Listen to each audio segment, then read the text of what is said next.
morning, Card Media RJ back with another video, so let's get to it.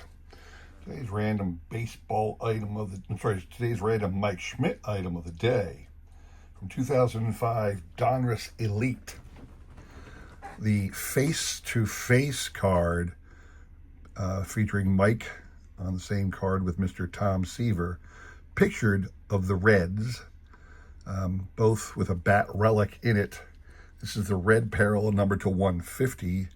It says that they were both game-used bats, so we'll assume they were pieces of bat cut from official game-used Mike Schmidt bats and Seaver bats, but I think it was actually just Schmidt, because it says here, the enclosed piece, singular, the enclosed piece of bat was cut from an authentic bat personally used by Mike Schmidt in an official Major League game. No, it does say the same thing with Tom said. The enclosed piece of bat was cut from yeah. So this one is a Tom Seaver bat. This one is a Mike Schmidt bat. Red parallel, numbered to 150. My random Mike Schmidt item of the day. Today's random baseball item of the day, a VHS tape. I did a little research on this one. So I enjoyed the film. It's called The Man from Left Field. Now, it is a family film, believe it or not, starring Burt Reynolds, written by Burt Reynolds, directed by Burt Reynolds, and produced by the Burt Reynolds Production Company. I guess this was in his more tame days. He had gotten out of the Smokey and the Bandit craze. It was actually produced in 1993. It was direct to TV. It was a TV release, made for TV. This VHS tape came out in 1995 by Cabin Fever Publications. I'm not going to go too much into the plot, but Burt Reynolds in the late 80s to the early 90s, mid to early 90s, was doing more family-themed films. He had tamed down a bit. I don't think it lasted, because eventually he did Boogie Nights, but he had done a movie called Cop and a Half, which was him and a little kid together, cop buddy movie kind of thing. And this one right there, you can see it's got Reba McEntire and a whole bunch of different kids. Again, it's a really nice family film. I enjoyed it. And it is my random baseball item of the day, The Man from Left Field. Today's trivia question, it is going to be, let me turn that back, a film-related question. I figured this would be fun for you. So, in The Sandlot, in the movie The Sandlot, at the end of the movie, towards the end of the movie, when the Beast escapes and begins running after Benny, chasing Benny throughout the town, they go all throughout the little town, it seems like. And one of the things they do is Benny goes in the back door of some little town center, community center, rec center, and they're showing a movie, projecting a movie on a screen. And the Beast actually jumps through the movie screen. Very dramatic effect that probably never would have happened if they hadn't made the dog do it. But he breaks through the movie screen.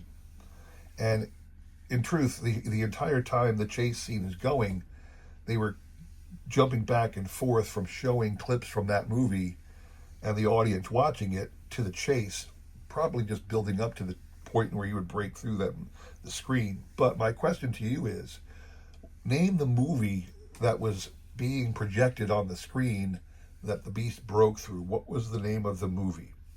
All right. Now, there'll be some leeway on that. I'll give you some leeway on getting the title exact, but you shouldn't be able to tell me, in essence, what the name of the movie was. So, what you're playing for, another awesome Donruss Grand Champions giant 3x5 card. This one of Cy Young. Again, it is a Dick Perez art card. So shout out again to Mike Moynihan. I imagine Mike has all of these because they are Dick Perez art cards. So all you need to do to get that card, if you're interested, is shoot me a guess to that trivia question. Should send me an email. I will include my email in the description below, along with a repeat of that question you will have today and tomorrow to answer. We will pick a winner on Sunday, all right? Good luck to everybody on that one. Today, in keeping with my theme this week, I'm going to show off 10 cards from a vintage set and just talk about why I find these cards interesting. Again, I'm trying to go back and encourage everybody to take a good look at an entire set of cards, every one, and stare at them and see the picture, see the person, and find something interesting about them. So these are my 10 for the 1974 top set. So let's start with Mr. Tim Foley. Now, this one has one of those stock photos taken in spring training where the guy comes up to the guy and says, "Okay, pose." And literally he just turned and posed, and it's interesting. He's doing the whole glove open pose, like he's pretending he's about to feel the ball. Very stiff, very unnatural. Glasses on, looking right at the camera, but he's got a bat and a glove lying on the field behind him. I thought that was kind of funny. Clearly, with the palm trees in the back, this is a spring training facility. But I just thought the fact that they caught the glove and the bat in the background behind him was kind of funny to me. Another spring training card, 1974 Topps, Greg Nettles. So he's out there fielding his position. He's still got his warm-up jacket under his jersey, and he's got no cap. And, you think, why is he not wearing a cap? And then you realize, oh, okay, it's probably just spring training. He's just warming up. But I found it funny that, they put the picture of him, like in spring training, no cap, no nothing. That one caught my eye. This one, I just love this image. It's spring training again. Ron Santo on the Cubs. Got his helmet cocked aimlessly on his head. It almost looked like the guy said, "Hey, Ron, look this way." What? Click. All the Cubs are lying around, just kind of standing around the background. This guy, it almost looked like the coach is about to unzip his pants and take a piss. All the people in the stands, but I'm not sure what he's doing. That might be Leo DeRocher, the manager. Don't quote me on that. I don't know. But I guess it's a great image of Ron Santo and the boring nature of spring training going on behind him. Ron Santo. This one is a unique one to me. It's one of those where I ask you, have you ever seen this before? Okay. The card is the 1974 Topps Gary Nolan. Now, my copy has the gum stain on it, so this was the one in the pack that was up against the gum. It looks like they got him in the dugout after the game or before the game in front of his locker, because there's a row of uniforms and stuff behind him. That's something I've never seen before, where they would post on a baseball card a locker room picture of a guy. I don't know if you've ever seen that. Has anybody else out there ever seen a baseball card issue in front of the guy's locker room with all the uniforms and towels and whatnot behind him? That one surprised me. I don't know I've ever seen that before. Challenge thrown. Have you ever seen such a thing before? Let me know. This one, I had to laugh at when I forgot what this was. Tito Fuentes of the Giants, but for some reason he's got his sweatband around the outside of his cap. You can see it. It's very thin too. It's not a thick sweatband. Maybe it's a wristband that they stretched real tight or something, but he's got a sweatband around the outside of his cap. I just thought that was pretty wild that he would do such a thing. Unless it's one of those pranks they pulled on him and he didn't even know it. That might have been. 1974 Topps Ken Ritz, the obligatory bubble that you see in every set. He's actually fielding there. I'm assuming this is spring training. I don't see anybody else in the outfield or in the bases there. So, it's possible that angle could be such a way that it's between the center fielder and the right fielder, and the shortstop is back and the second baseman is up. But Ken Ritz fielding his position and still blowing a bubble at the same time. Gotta love it. This one made me chuckle. 1974 Topps Lou Piniella on the Royals, and you could see here Either he just swung, I think that's what it is, he swung and missed, he had rotated around, and he's kicking himself for missing. It's, ooh, it's that feeling you get when you know you had a cookie and you missed it. He goes, ooh.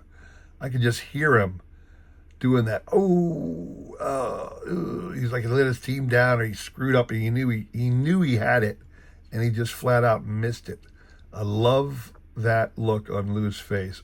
Ooh, this one I have to show the other. I have to show this for a second now. I did the 75 set on Monday, okay, and I was going to show this card. So this is the 75 Topps Ralph Garr. And it looks like he swung so hard because he hit. He's about to start running to first base. His helmet's already off his head, and he hadn't even left the batter's box. So he had swung so hard, his helmet came off. And I thought that was interesting. I didn't know, did he always do that? And then I pulled the 74 card, and I noticed that in the 74 card, his helmet's coming off too. And I'm thinking to myself, well, yeah, maybe he did do it every time he swung, until I realized it's the same photo. So Topps is known for doing this, for reusing a stock photo all the time. Many, many examples you can give. I'm not aware if this was the only one where they reused the same action photo in 2 consecutive years. But 74 and 75 Topps Ralph Garr with the exact same picture going on. I thought that was interesting.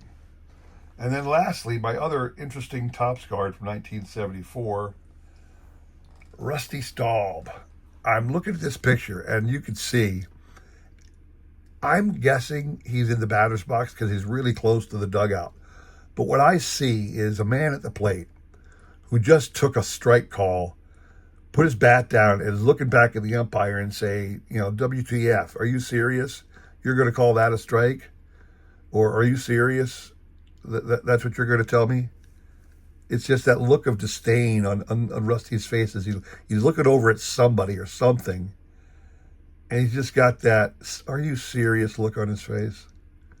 I love these. I love looking at cards and finding just unique things that make me smile. Things you never seen before, things you didn't expect, bubbles, all kinds of great things. And you can only find that on your cards if you take 2 seconds to look at them instead of thumbing through them and just check it. Oh, I got this guy, you got that guy. Actually looking at the cards in front of you and seeing what you got. It really can be fun. I hope you enjoyed that. I got one more for you on Friday. I'm kind of just pulling a set off my shelf behind me without even looking to see which one I'm grabbing. And that's kind of what I'm doing. So I hope you enjoyed that little trip. Again, we got one more on Friday. Come back for that, along with the Friday trivia question and answer and whatnot. And then we'll have the recap on Sunday, all right? Hope to see you all there. Have a great rest of your week. Take care.